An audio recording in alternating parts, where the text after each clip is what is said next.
Here are the three energy phases you need to move from a problem to a solution, because on many levels, majority of us identify a problem, but it is difficult for us to move beyond that problem to solution. And so I want to spell the energy phases that it requires to move from problem to solution. The first one is emotional energy phase. This is the level at which you identify the problem. We often identify problem through our emotions. When we go about identify something, it is always triggered by our emotions. I do not want this. This is not what I want. This is not what I expected. This is not how I program it. This is not how I thought of it. So this is not what I wish to see in my marriage. This is not what I wish to see in my relationship. It is that feelings, and it is triggered by the emotional energy. And that is the first phase. But the problem is that majority of us, we sit down deeply at this phase. The problem is that majority of us do not move beyond this emotional energy phase. And the reason is that emotional energy phase pumps our energy. It pumps our dopamine. We are enjoying the drama. But let me tell you, the emotional energy phase will not generate the solution. When you see people complaining, clamoring, shouting, and all of that, they are still at the emotional energy phase. But the truth is that you won't be able to solve the problem at this phase. And so I've got to move to the second phase that I call the thinking energy phase. At the thinking energy phase, what you will be doing is that you begin to ask questions. Begin to look at the genesis of the problem. Begin to look at how far you've come. What brought you here? What is the behavior that brought you to that situation? What are those things you've been doing that brought you there? What are your thinking pattern? How do you think?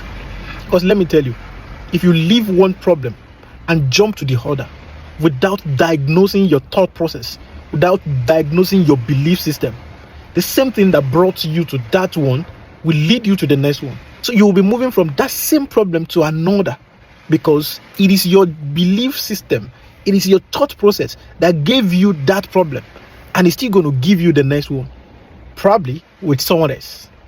So you are moving from the same problem but with different people. So you have got to identify what brought you there, and then look at how you will solve it. What is the next thing that you need to do that will get you out of it? What is the next behavior you need to put up? Is it a skill? Is it character? Is it nature? Is it something that you need to put up to address it? So those are the things you will be doing at the thinking energy phase. You will be spending that energy to identify what brought you into that problem. What is the source of that problem? And then once you are able to identify what is needed, so also you do not have to stay there. Once you identify the behavior you need, then you move to what I call behavioral energy phase. Behavioral energy phase. This is where you begin to assume that behavior. You begin to build that skills that you need. If it is your job that is giving you problem, is it the skill that is not enough? You begin to build the skill. If it is your relationship that is the problem, and you have identified what it is it communication? Is it communication that is the problem? You begin to build the communications. So at the behavioral energy phase, what you are doing is that you're trying to assume what you have identified at the thinking energy phase. You begin to go to where you need to go to, begin to do what you need to do, you begin to go out more, begin to position yourself. So you need to get to that behavioral energy level. And that is the three phases. You move from emotional energy phase to thinking energy phase and to behavioral energy phase. So at the behavioral energy phase is where the solution becomes permanent, because you have moved from where you used to be to where you are supposed to be. Let me tell you, every next level you seek for, every next thing you aspire for requires a certain behavior. And so until you assume that behavior, it will not materialize. So move beyond emotional trigger, move beyond thinking, and then go down to action behavior. All the best.